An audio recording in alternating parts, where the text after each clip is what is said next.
Actual నువ్వు చెప్పింది ఇందాక ఇదే అనుకుంటా, మిస్టరీ ఆఫ్ మోక్ష ఐలాండ్ కదా. 4th ప్లేస్ వచ్చినావు. ఏది ఏ షోలో వచ్చావు నువ్వు? 4th place reality reigns of the, అందులో కాదురా నీ అవ్వ, రియాలిటీ రాణి ఆఫ్ ద జంగిల్. అచ్చా, రియాలిటీ రాణి of the jungle. So basic గా నేను ఏమేం చేస్తున్నానో ఇవన్నీ పక్కన పెట్టేసి నా లైఫ్ లో మోస్ట్ ఎక్సైటింగ్ థింగ్ డిస్కవరీలో ఒక రియాలిటీ షో. దానికి నా రెజ్యూమే ఏంటనుకున్నావు? రియాలిటీ షో ఇంకేదైనా చేసి ఉండాలి. బిగ్ బాస్ చేశాను, 2 సార్లు బిగ్ బాస్ చేశాను, సూపర్ చేశాను. సో వాళ్ళకి ఏంటంటే డబ్బులు ఇవ్వనన్నారు, కాంపిటీషన్ అన్నారు. నాకు చిన్నప్పటి నుంచి కష్టపడి ఇప్పుడు ఈ ఏజ్ లో ఇంత టైం వచ్చిన తర్వాత ఫ్రీగా వెళ్ళి ఇన్ని రోజులు కష్టపడ్డాం అనేది నా ఫ్రెండ్స్ యూనో వాట్ ఎవరికి చెప్పలేదు. ఒక్క మనిషికి లైఫ్ లో ఇన్ఫార్మ్ చేయలేదు నేను ఈ షోకి వెళ్తున్నానని. వెళ్ళిపోయి గెలిచేద్దామని మొత్తం ఇంకా మెంటలీ ఫుల్ స్టేబుల్ అయిపోయాను. 20 లక్షలు గెలిస్తే ఒక 6 నెలలు పని చేయలేము గ్యాస్ అనుకొని 3 steps ని ముందు ఆగిపోలేదు. చీటింగ్ చేశారు, నన్ను బ్యాక్ స్టెప్ చేశారు. ఒక అమ్మాయి మన ముగ్గురం వెళ్దాం ఫినాలేకి, దీన్ని లేపేసి అంది, నన్ను లేపేసింది. సో రియాలిటీ రాణిలో అక్కడ కూడా చీటింగ్ జరిగింది నాకు పెద్ద. అంటే గేమ్ కోసం ఏదైనా చేయొచ్చు, దాన్ని చీటింగ్ అనకూడదు. సో నేను అర్థం చేసుకోగలిగాను, ఎందుకంటే నాకెంత అవసరమో ఆ అమ్మాయికి కూడా అంతే అవసరం ఉండుంటది. తను ఆ దారి ఎంచుకుంది. దానివల్ల ఏమైనా ఉపయోగపడిందని?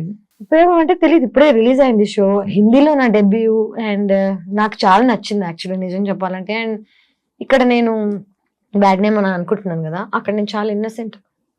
అక్కడ అమ్మాయిలు ఒక్కొక్కడు ఎలా పెట్టాడు చూడు, అందరికి అమ్మ అంటే నన్ను వాళ్ళ మధ్యలో నన్ను నేను చూసుకుంటే కానీ నాకు అర్థం కాలేదు that oh shit I'm actually very innocent అని.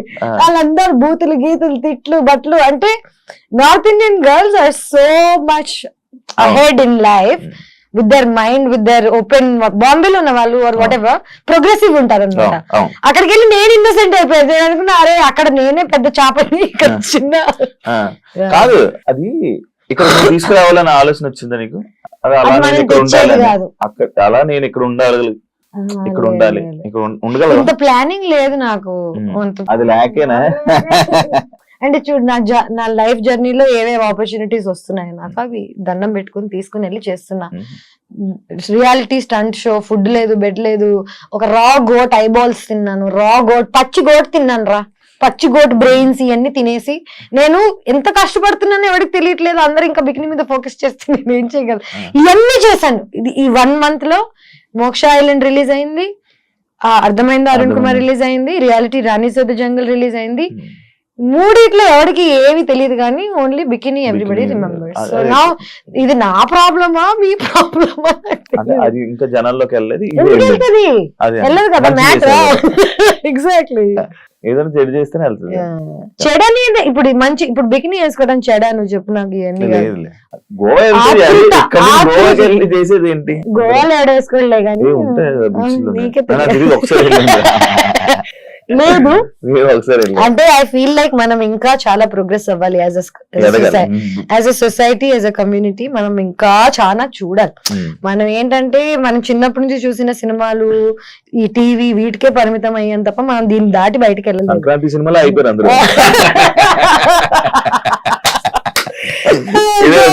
సంక్రాంతి రోజు రాత్రి ఐస్ క్రీమ్ కూడా తింటారు తెలుసు, జాతరలోనే. అంటే నాకు I mean an age right and wrong ఇవన్నీ కలిసిపోయాయి. మీరు నువ్వేమనుకుంటావు నీ ఇష్టం అనుకో, నాకేం పోతుంది చెప్పు నువ్వేమనుకుంటే. ముందేంటంటే నీ ఒపీనియన్ అందరి ఒపీనియన్ నాకు చాలా మ్యాటర్ అయ్యేది. ఇప్పుడు నేను ప్రేమిస్తున్న వాడి ఒపీనియన్ కూడా నాకు మ్యాటర్ అవ్వట్లేదు. వాడు నిజంగా ప్రేమించాడంటే హీ హ్యాస్ టు దీన్ని దాటి నన్ను ప్రేమించగలగాలి తప్ప నువ్వు జడ్జ్ చేస్తే చేసుకో మాని. నేను ఇప్పుడు ఎవరిని అందరినీ రిక్వెస్ట్ చేయట్లేదు నా లైఫ్ లో ఉండమని, నన్ను ప్రేమించమని, నన్ను నమ్మమని, లేకపోతే నన్ను చూడమని, సినిమాలలోకి వెళ్ళి నన్ను హైర్ చేసుకోమని ఎవరిని అడగట్లేదు. నా పని నేను నీట్ గా పొద్దున్న లేస్తా, నా ఫుడ్ నేనే వండుకుంటా, వర్కౌట్ చేస్తా, నిద్రపోతా నీట్ గా. అంటే ఒక మనిషిగా నేను ఏమేం చేయాలో నా సైడ్ నుంచి చేస్తున్నా.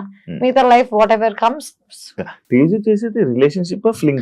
Relationship I don't do. నేను ఊరికే ఫస్ట్ ఆఫ్ ఆల్ నీకు కూడా చెప్తా, ఫ్లింగ్స్ అని కాదు కానీ నేను ఊరికే సరదా కోసం ఎవరితో ఏమి చేయను. నాకు ప్రేమిస్తే కానీ నాకు మూడు రాదు. ఓకే, ఇవన్నీ కాకుండా చూడ్డానికి నేను ఎంత ఫ్రెండ్లీగా ఉంటాను కానీ I'm not friendly with these things.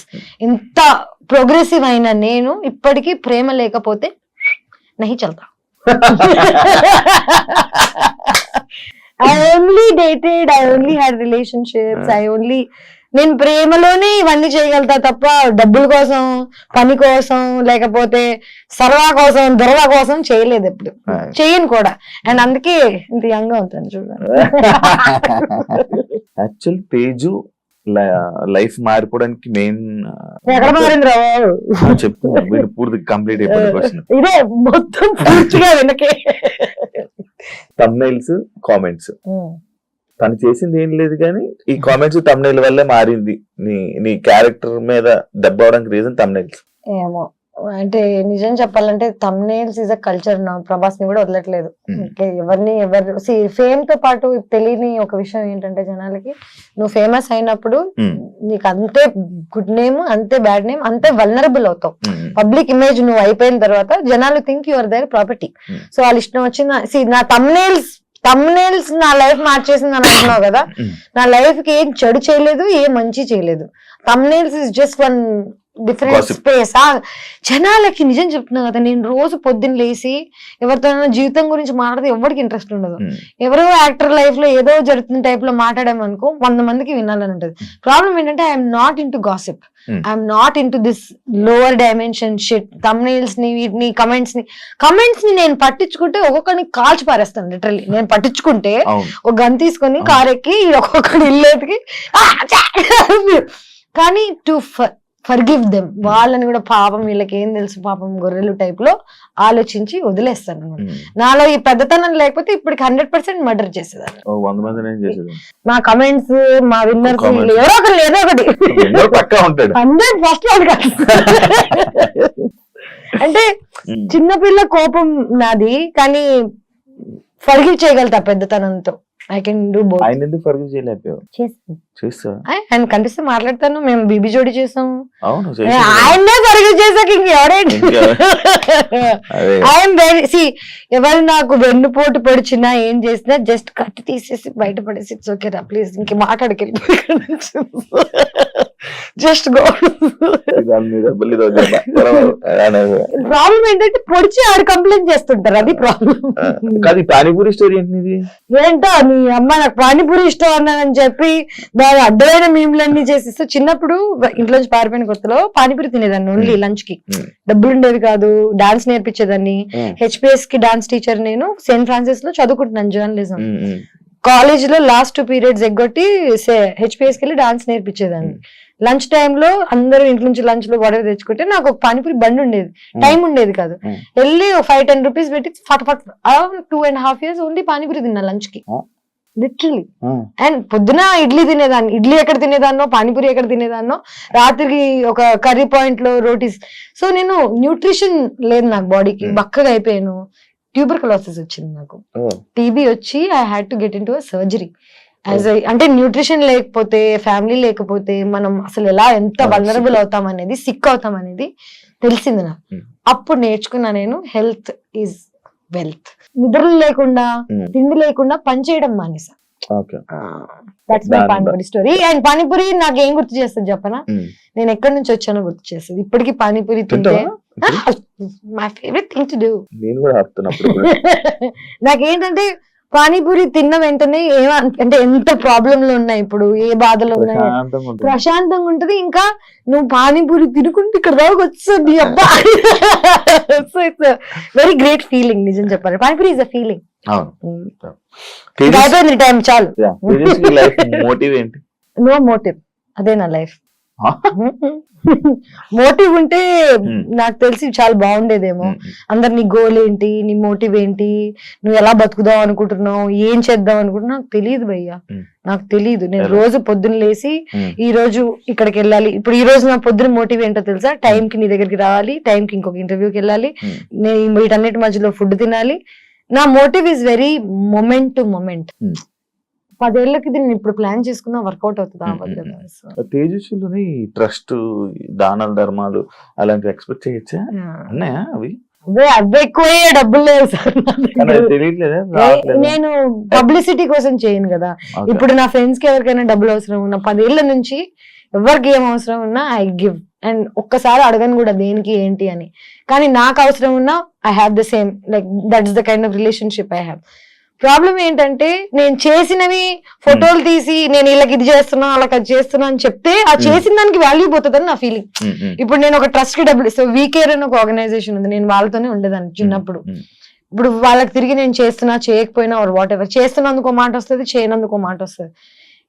మనం చేసే మంచి సైలెంట్ గా ఉండాలి అండ్ చెడు లౌడ్గున్నా నాకేం ప్రాబ్లం లేదు. So it's fine. 2024 లో తేజుకి మొత్తం ఇన్స్టా కొలాబరేషన్ లోనే డబ్బులు ఎక్కువ వచ్చాయని. 100%. నా జీవితం ఎంత అంతా వచ్చింది? 30 lakhs వచ్చింటాయి ఈజీగా. Insta బిగ్ బాస్ లో ఇంకా అవ్వలా తెలుసు. 30 lakhs వచ్చాయి ఓన్లీ ఇన్స్టా. Only Insta. బా. అంటే నెలకి నేను 3 పోస్టులు అనుకో, 10 నెలలు అనుకో, 10వ నెలలో ఉన్నావా ఇప్పుడు? అవును. 3 పోస్టులు అనుకో. అంటే దీని 30 lakhs నా ఎంటైర్ ఎర్నింగ్స్ చెప్తున్నా, ఉట్టి ఇన్స్టాగ్రామ్ కాదు. బట్ నిజం చెప్పాలంటే that's the least I earned in a year. Bigg Boss కి వెళ్ళినప్పుడు దానికన్నా ముందు ఒక 5 ఏళ్ల క్రితం నేను ఇయర్లీ 50 lakhs సంపాదించేదాన్ని. అప్పట్లో కోవిడ్ కి ముందు డబ్బులు ఎక్కువ ఇచ్చేవాళ్ళు యాక్టింగ్ కి కానీ ఆర్ వాట్ ఎవర్. ఇప్పుడు ఏమైపోయిందంటే ఇన్ఫ్లుయెన్సర్స్ ఎక్కువైపోయారు, 5,000కి 10 మంది చేస్తున్నారు. నా దగ్గరికి ఎందుకు రావాలి? సో నన్ను I had to come down to my prices, నేను మళ్ళీ తక్కువకి పని చేస్తాను. సో తక్కువకి పని చేయడం స్టార్ట్ చేశాక ఎక్కువ మంది అప్రోచ్ అవ్వడం స్టార్ట్ చేస్తారు. సో సోషల్ మీడియా నాది 8 years నుంచి 1.1 million ఉంది. నేను రూపాయి ఖర్చు పెట్టలేదు, అట్రాక్ట్ చేయలేదు జనాన్ని, ఏమీ చేయలేదు. నా నిజాయితీగా నేను అలాగున్నాను. నీకు గుర్తుందా ఆ లైక్లు పడేటప్పుడు నేను చెప్పాను మనకు పడాల్సిన లైక్లు మనకు వచ్చేస్తారా గుర్తు పెట్టుకొని. లైక్లు అదొక్కటి బిలీవ్ చేస్తాను నేను. మన పేరు మీద రాసున్న డబ్బు, అబ్బాయి, ప్రేమ, బాధ అన్ని మనకు వస్తాయి. ఆపలే. ఆ లైక్ స్టార్స్ కి మన ఇద్దరు క్యాపిటల్ లోకి వెళ్ళి నేను లేపింది. నువ్వేనా? నేను కాదు, అదేం లేపింది కదండి, ఏడ్చుకుని వెళ్ళిపో. గుర్తులేదు నేను విషయం పడి అన్నట్టు. నాకేంటో బిగ్ బాస్ లో the worst thing about life is good memories you won't remember. So నా గురించి ఎంత గుడ్ ఉంది కాబట్టి. సో లైఫ్ లో నేను ఎంత గుడ్ న్యూస్, ఎంత నన్ను ఎంజాయ్ చేసిన జనాలు, లైక్ నేను మాట్లాడేది ఎంత క్యూట్ గా ఉన్నా ఎవ్వడికి గుర్తుండవు. బ్యాడ్ థింగ్స్ ఏమైంది అనుకో, 10 ఏళ్ల క్రితం అయినా నీకు ఐస్ క్రీమ్ గుర్తుంది, బిగ్ బాస్ గుర్తుంది, ఎందుకు గుర్తుంటాయి? నేను అలా చూసారు ఆడియన్స్, అలా చూసేయడం వల్ల నేను అలా తీసేసుకోవడం వల్ల, అదే మెయిన్ వెళ్ళిపోవడం వల్ల. ఇప్పుడు నన్ను చూసారు, నన్ను అన్నారు. ఇప్పుడు 100 మంది చూస్తున్నారు, వాళ్ళని అంటున్నారు. జనాల పనే అండం, మన పని వినడం. దాన్ని వదిలిపారా దబ్బడం. ఇది కూడా ఫ్లో ఇంకేదైనా వాడేస్తుందేమో అనుకున్నా. అంటే నేను తెలుగులో ఎక్కువ మాట్లాడాను ఎవ్రీ డేస్. సినిమాలు బెస్ట్, వెబ్ సిరీస్ బెస్ట్? పని బెస్ట్. రోజు పని చేసి సినిమా అయితే ఏంటి, ఇన్స్టాగ్రామ్ అయితే ఏంటి, యూట్యూబ్ అయితే ఏంటి, ఇంటర్వ్యూస్ అయితే ఏంటి, పొద్దున్న లేసి నువ్వు పని చేస్తున్నావు అంటే అది బెస్ట్. ఓకే, తేజుకి సెల్ఫ్ సాటిస్ఫాక్షన్ అదే వర్క్. నా సెల్ఫ్ సాటిస్ఫాక్షన్ ఏంటో చెప్పనా? నాకు నచ్చింది, నేను ఇబ్బంది పడకుండా, ఎవరిని ఇబ్బంది పెట్టకుండా బతుకుతున్నా. అదే నా సెల్ఫ్ సాటిస్ఫాక్షన్. ఈ మధ్య పార్టీస్ లో కనిపించట్లేదు, పార్టీస్ కి వెళ్ళకపోవడం కారణం ఏమన్నా బలమైన? తెలియట్లేదు నీకు కారణం. బేసిక్ గా first 2 years ago gym start చేశా. నేను జిమ్ కి వెళ్ళక ముందు మందు, పార్టీస్, బయటకు వెళ్ళేదాన్ని, చిల్ చేసేదాన్ని, ఇష్టం వచ్చినట్టు తినేదాన్ని. సో హెల్త్ ప్రయారిటీ అయిపోయిన తర్వాత మందు లైఫ్ లోంచి వెళ్ళిపోయింది. ఇవన్నీ కాకుండా ఈ మధ్య కాలంలో పాపం నా ఫ్రెండ్స్, మేము, మన గవర్నమెంట్స్ మారడం వల్ల ఏమవుతుందంటే, మేము ఉండడం వల్ల జనాలు అన్కంఫర్టబుల్ గా తప్ప కంఫర్టబుల్ గా లేదు, మాకే కంఫర్టబుల్ గా లేదు. సో బయటకు వెళ్ళి అన్కంఫర్టబుల్ గా ఫీల్ అయ్యే కన్నా ఇంట్లో 2 drinks తాగేసి ఫ్రెండ్స్ తో చిల్ చేసి పడుకోవడం is a better, house parties is a better scene అని నాకు అనిపించింది. ఇవన్నీ కాకుండా ఇంకెన్ని రోజులు వెళ్తాం హైదరాబాద్ లో బయటికి? చిన్నప్పటి నుంచి వెళ్తానే ఉన్నాం కదా. ఇప్పుడు బయటకు వెళ్తాను, కానీ ఇండియా బయటకు వెళ్ళినప్పుడు వెళ్తాను. ఎవరికి భయపడతావు? ఎవరికి భయపడను యాక్చువల్లీ, అదే ప్రాబ్లం. అంటే దేవుడికి కూడా భయపడను, ఎందుకంటే తప్పు చేయట్లేదు కాబట్టి నీకు భయం ఉండదు. దొంగోడికి పోలీస్ అంటే భయం ఉంటది, పాపం చేసేవాడికి దేవుడు అంటే భయం ఉంటది. నాకు ఏది లేదంటే నేనేం చేయట్లేదు bro. Thank you Teju.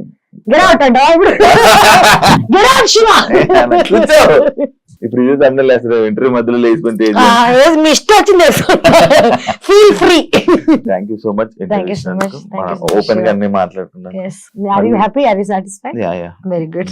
Satisfaction అయితే చాలు, వెళ్ళిపోయి. Thank you so much interview. చూసారు కదా ఇంటర్వ్యూ. ఇంకో గెస్ట్ తో మళ్ళీ మీ ముందుకు వస్తా. అంతవరకు